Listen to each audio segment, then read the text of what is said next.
G'day! This is a very quick tutorial on how to send your first program to the BitLink little computer. This is a very cool little computer. It can sense light, it can sense sound, it can be interactive. You've got two little buttons you can push there and there. It has a cool little display where you can put numbers and text scrolling across. It can sense when it's being moved. Very cool. And we can download simple little programs onto it. We can connect a USB cable here and a battery so that we can have this computer running continuously even when it's not connected to your main desktop computer or your laptop. We're going to download a very simple program into this computer for the first time. I'm going to walk you through using the documentation prepared by BitLink. BitLink is a really cool company in Launceston, and they've written some very nice documentation on how to go through all the good steps for schools and so forth, and for you to learn. So here we've got using the BitLink Microbit computer for the first time.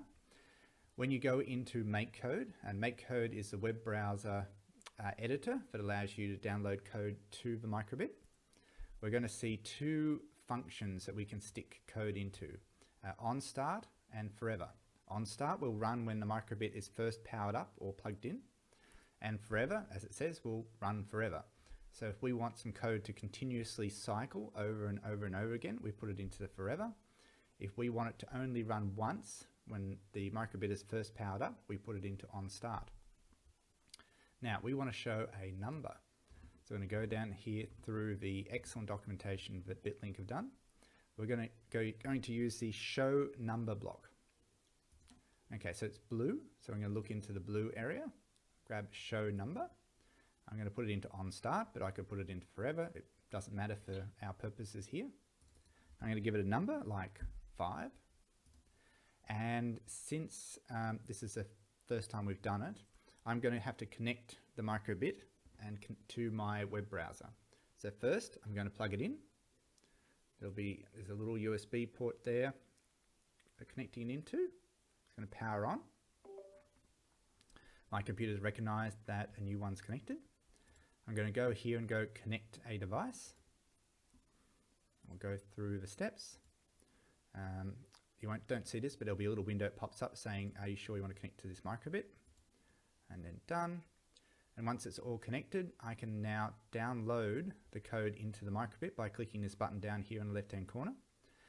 If I didn't use this web USB where I need to go through these functions, I need to download it to my desktop, say to the downloads folder, and then drag the file that it downloads onto the USB drive. So this shows up as a USB drive on my computer, Mac or Windows, and I would download the code to it.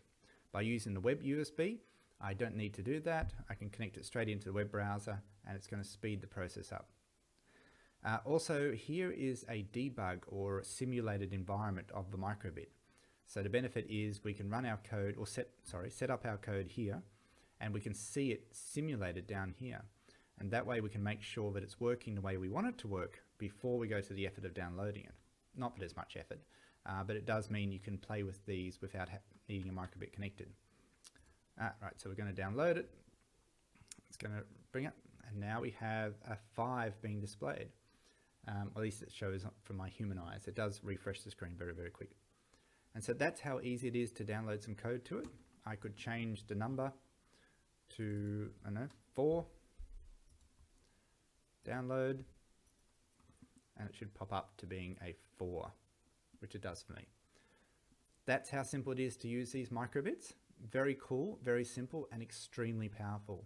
So I'll be doing a series of videos and going through the BitLink training material and showing you how to do each of these steps.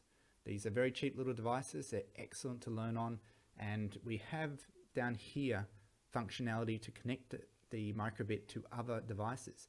So we could connect it to robots, we could connect it to lights, anything you like, inputs as well. We could do soil measuring, all sorts of things, resistance, and we can write a program that when certain actions happen on these connected pins, that the code is executed, and maybe it does a data logger, measures the temperature, you name it, it can do it.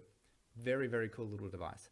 So that's the first step in how to connect the Microbit in and use it in the MakeCode editor and download it to the Microbit. Enjoy it.